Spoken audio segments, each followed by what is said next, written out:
வணக்கம். மாலை முரசு செய்திகளை விரிவாக பார்ப்பதற்கு முன் தலைப்புச் செய்திகளை பார்க்கலாம். பெஞ்சல் புயல் பாதிப்புகளை ஆய்வு செய்வதற்காக தமிழகம் வந்தது மத்திய குழு. சென்னைக்கு வந்த குழுவுக்கு அரசு சார்பில் வரவேற்பு.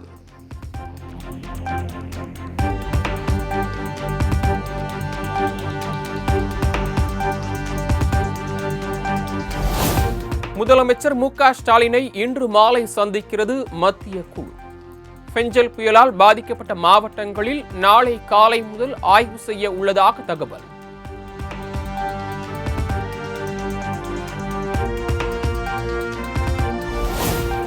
புதுச்சேரியில் வெள்ள பாதிப்புகளை பார்வையிட நாளை மறுநாள் வருகிறது மத்திய குழு. டிசம்பர் 8, 9 தேதிகளில் மத்திய குழு ஆய்வு செய்ய உள்ளதாக தகவல்.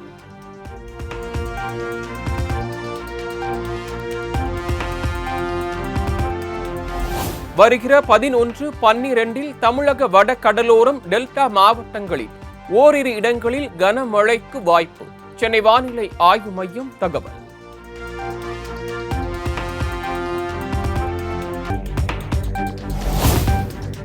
தாம் இருக்கும் வரை தமிழ்நாட்டில் மதவெறி, சாதிவெறி ஒருபோதும் நிறைவேறாது, நிறைவேற்றவும் முடியாது. சென்னையில் நடந்த அரசு விழாவில் முதலமைச்சர் மு.க. ஸ்டாலின் திட்டவட்டம். பெரியார் மண்ணிலே, அம்பேத்கர் கொள்கை வரம்பெற்ற இந்த மண்ணிலே ஒருபோதும் நிறைவேறாது. இந்த ஸ்டாலின் இருக்கும் வரை உங்களால் அதை நிறைவேற்ற.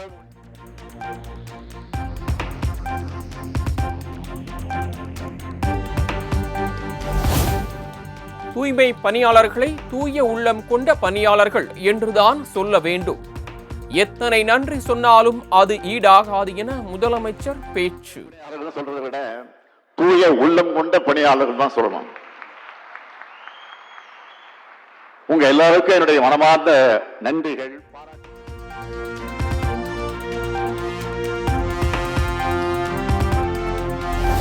முதலமைச்சர் மு.க. ஸ்டாலின் பொய் பிரச்சாரம் செய்து வருவதாக அதிமுக பொதுச் செயலாளர் எடப்பாடி பழனிசாமி குற்றச்சாட்டு.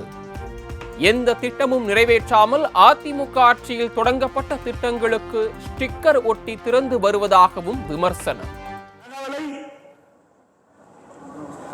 இன்றைக்கு பத்திரிகையின் வாயிலாக, ஊடகத்தின் வாயிலாக இன்றைக்கு இருக்கின்ற முதலமைச்சர் திரு ஸ்டாலின் அவர்கள் பேசி வருகிறார். அனைத்து இந்திய அண்ணா திராவிட முன்னேற்ற கழக ஆட்சி இருந்த காலகட்டத்தில் தான்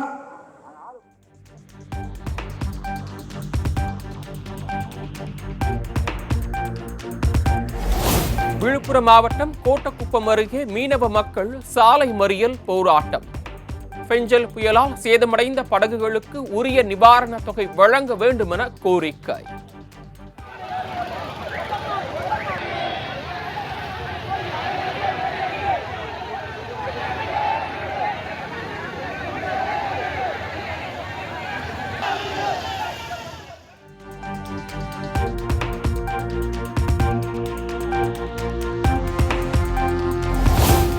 தமிழ்நாட்டிற்கு இடைக்கால புயல் நிவாரணமாக உடனடியாக 2000 கோடி ரூபாய் விடுவிக்க வேண்டும். மாநிலங்களவையில் திமுக எம்பி திருச்சி சிவா வலியுறுத்தல். Sir, we are worried, sir. The past inadequacy in disaster relief. We asked for 37,000 crore, but it will recover independently. So the initial assessment has told that we need 2,475 crore, but the government has demanded 2,000.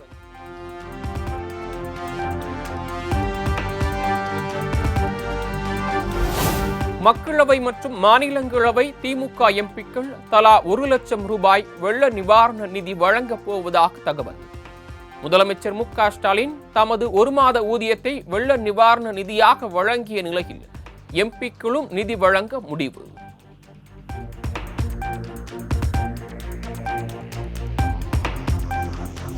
Puducherry, Karaikal, Yanam பகுதிகள் இயற்கை பேரிடர் பாதித்த பகுதிகளாக அறிவிப்பு. பெஞ்சல் புயலால் பாதிக்கப்பட்ட நிலையில் அம்மாநில அரசு நடவடிக்கை.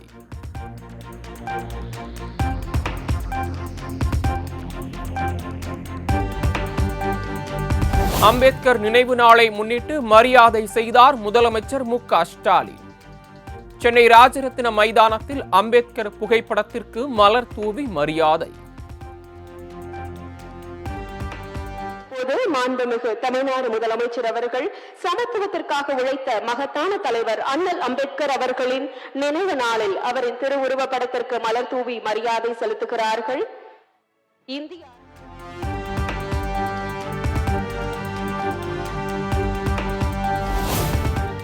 சட்டமேதை அண்ணல் அம்பேத்கரின் 69வது நினைவு தினம் இன்று அனுசரிப்பு. நாடாளுமன்ற வளாகத்தில் உள்ள அவரது சிலைக்கு பிரதமர் மோடி, துணை குடியரசுத் தலைவர் ஜெகதீப் தங்கர் உட்பட பலர் மலர் தூவி மரியாதை.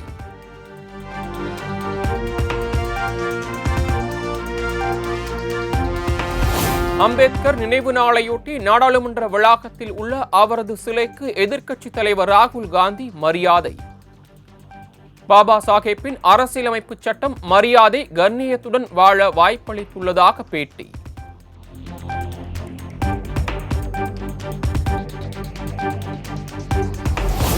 எல்லோருக்குமான தலைவர் அம்பேத்கர் எனும் நூலை இன்று வெளியிடுகிறார் தவேக தலைவர் விஜய். நூல் வெளியீட்டு விழாவை புறக்கணித்தார் விசிக தலைவர் திருமாவளவன்.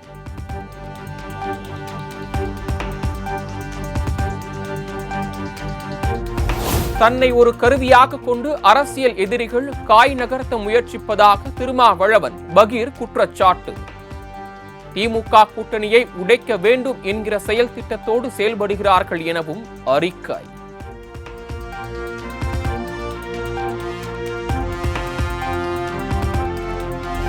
அம்பேத்கர் நூல் வெளியீட்டு விழாவில் பங்கேற்காதது வருத்தம் அளிக்கிறது என திருமாவளவன் பேட்டி. அம்பேத்கர் குறித்த புத்தகத்தை வெளியிடும் விகடன் பதிப்பகத்திற்கு வாழ்த்து.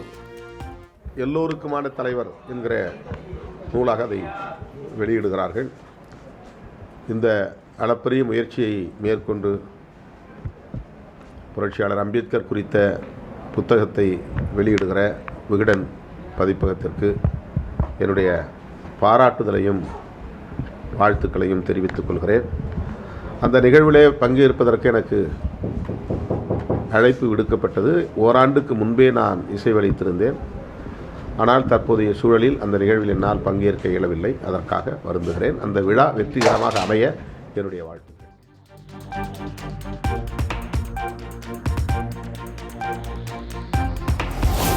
ஸ்டாலினுக்கு பயந்து அம்பேத்கரை ஆராதிக்க மறுத்தது திருமாவளவனின் அரசியல் வாழ்க்கையில் பெரிய கரும்புள்ளி. பாஜக முன்னாள் தலைவர் தமிழிசை விமர்சனம். ஏதோ குழப்பம் வந்துவிடும் என்று அம்பேத்கரின் புகழை பாடுவதை கூட அவர் மறுக்கிறார். இன்னும் கேட்டால் முதலமைச்சர் ஸ்டாலின் அவர்களே இதெல்லாம் கூட்டெல்லாம் குழப்பம் வராது, நீங்க அம்பேத்கர் விழாவிற்கு போய் வாருங்கள் என்று சொல்லி இருந்தால் ஸ்டாலின் அவர்கள் பரந்த மனம்.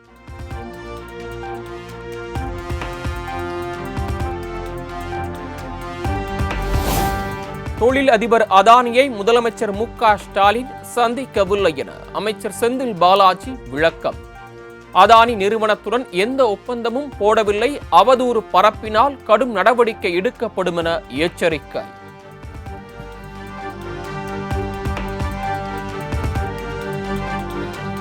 மின்வாரியமே ஸ்மார்ட் மீட்டர்களை கொள்முதல் செய்து மின் இணைப்புகளுக்கு பொருத்த வேண்டும்.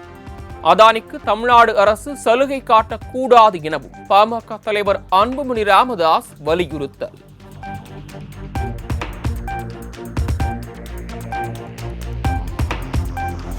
கொடநாடு கொலை கொள்ளை வழக்கில் எதிர்த்தரப்பு சாட்சியாக இபிஎஸ், சசிகலா உள்ளிட்டோரை விசாரிக்க அனுமதி. வழக்கின் தீர்ப்பை தேதி குறிப்பிடாமல் ஒத்திவைத்தது சென்னை உயர்நீதிமன்றம்.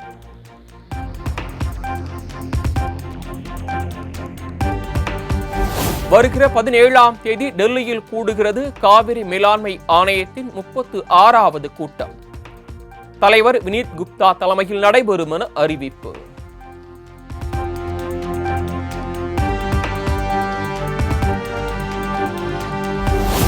நடிகை கௌதமி தொடர்பான நில அபகரிப்பு வழக்கில் கைது செய்யப்பட்ட ரமேஷ் சங்கருக்கு நிபந்தனை ஜாமீன். சென்னை மத்திய குற்றப்பிரிவு போலீசார் முன் தினமும் ஆஜராகி கையெழுத்திட சென்னை உயர்நீதிமன்றம் உத்தரவு.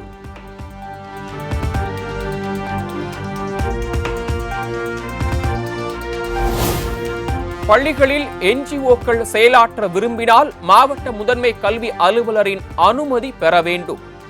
வழிகாட்டு நெறிமுறைகளை வெளியிட்டது தமிழ்நாடு பள்ளி கல்வித்துறை.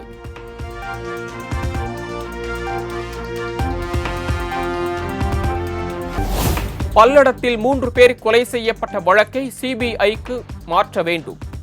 கொலை செய்யப்பட்டவர்களின் உறவினர்களை சந்தித்த பின்னர் பாஜக மாநில தலைவர் அண்ணாமலை பேட்டி. போகுது முழுமையாக நாம் அதை பண்ணி ஆகணும்னு இருக்கிறாங்க. ஆனால் இந்த நேரத்தில் நாங்கள் தமிழகத்தினுடைய முதலமைச்சர் ஐயா ஸ்டாலின் அவர்களுக்கு வைக்கக்கூடிய ஒரே ஒரு வேண்டுகோள், இன்று தமிழக பாரதிய ஜனதா கட்சி சார்பாக, நம்முடைய தேசிய ஜனநாயக கூட்டணி சார்பாக நம்முடைய உள்துறை அமைச்சர் அமித்ஷா அவர்களுக்கு ஒரு கடிதம் எழுதுகின்றோம்.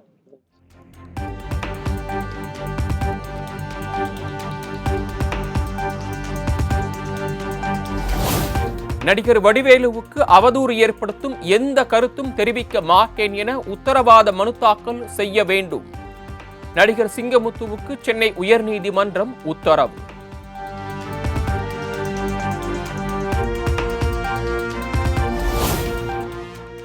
தமிழ்நாடு அரசு ஜெர்மனியின் சாக்சனி நிறுவனத்துடன் வர்த்தக உறவு ஒப்பந்தம். 2025ஆம் ஆண்டில் சாக்சனி குழுவை தமிழ்நாட்டிற்கு வரவேற்பதற்கு ஆவலுடன் காத்திருக்கிறோம் என அமைச்சர் TRB ராஜா பதிவு.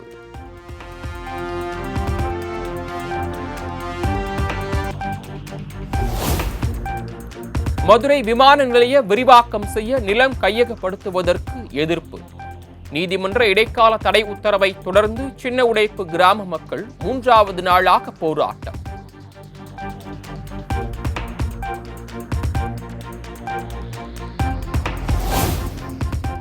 இனிமேல் யாரையும் அடிக்க மாட்டேன் என துதிக்கையால் காதை பிடித்தவாறு மன்னிப்பு கேட்ட திருச்செந்தூர் கோயில் யானை. பாகனின் கேள்விக்கு தலை அசைத்து பதில் சொன்ன தெய்வானையின் வீடியோ வைரல்.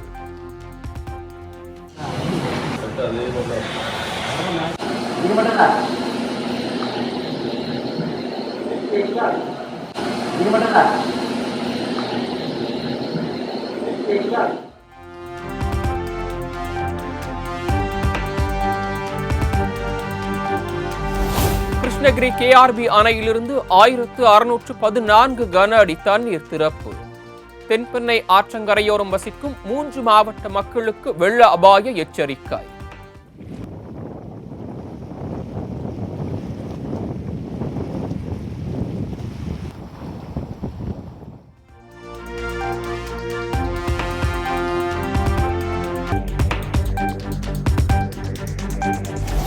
கும்பகோணத்தில் உள்ள துக்காட்சி ஆபத் சகாயேஸ்வரர் கோயிலுக்கு யுனெஸ்கோ விருது.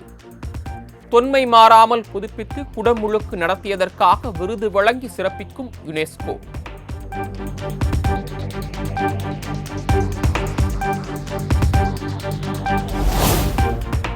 ராகுல் காந்தியின் இந்திய குடியுரிமை அந்தஸ்து குறித்தான தனது நிலைப்பாட்டை மத்திய அரசு தெளிவுபடுத்த வேண்டும். சுப்பிரமணிய சாமி தொடர்ந்த வழக்கில் டெல்லி உயர்நீதிமன்றம் உத்தரவு.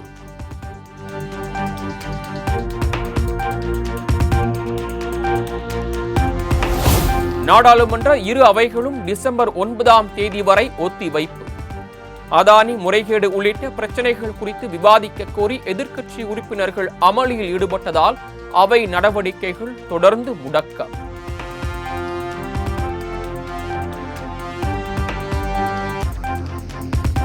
விவசாயிகளின் விளை பொருட்களை குறைந்தபட்ச ஆதார விலையில் மத்திய அரசு கொள்முதல் செய்யும். மாநிலங்களவையில் மத்திய வேளாண் துறை அமைச்சர் சிவராஜ் சிங் சவுகான் உறுதி.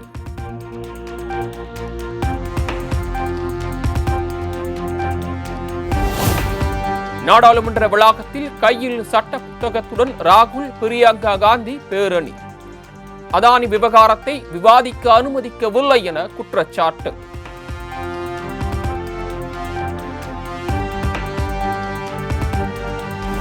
மாநிலங்களவையில் காங்கிரஸ் MP அபிஷேக் சிங்வியின் இருக்கைக்கு அடியில் பணக்கட்டு கண்டுபிடிப்பு. விசாரணை நடத்த மாநிலங்களவை தலைவர் ஜெகதீப் தன்கர் உத்தரவிட்ட நிலையில் தன்னுடைய பணம் இல்லை என அபிஷேக் சிங்வி விளக்கம்.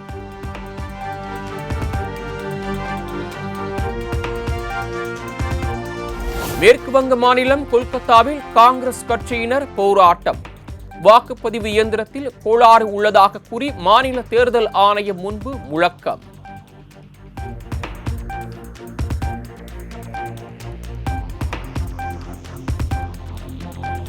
மகாராஷ்டிர சட்டப்பேரவை தேர்தல் தற்காலிக சபாநாயகராக பதவியேற்றார் பாஜக MLA காளிதாஸ் கோலம்பகர்.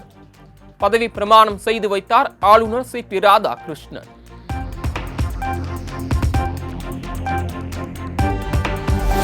நாடாளுமன்றத்தில் கேள்விகள் கேட்கப்படுவதே இல்லை, நடத்த விடாமல் தடுக்கிறார். நாடாளுமன்றத்தை முடக்குவதே ஃபேஷன் ஆகிவிட்டதாக சென்னையில் வெங்கையா நாயுடு பேச்சு.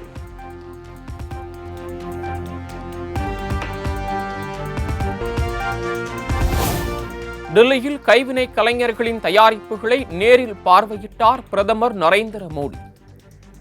ஜவுளி, சுற்றுலா மற்றும் புவியியல் குறியீடு பெற்ற பொருட்கள் கண்காட்சியில் காட்சிப்படுத்தப்பட்டன.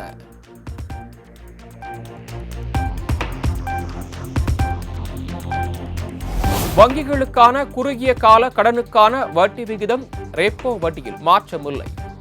வட்டி விகிதம் 6.5% தொடரும் என ரிசர்வ் வங்கி ஆளுநர் அறிவிப்பு.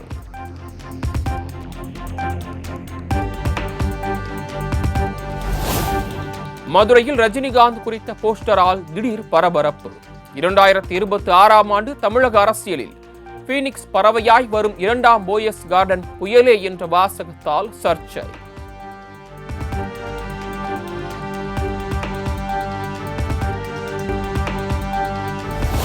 சென்னையில் ஆபரண தங்கம் சவரனுக்கு 200 ரூபாய் குறைவு. கிராமுக்கு 25 ரூபாய் குறைந்து ஒரு சவரன் 56,920க்கு விற்பனை.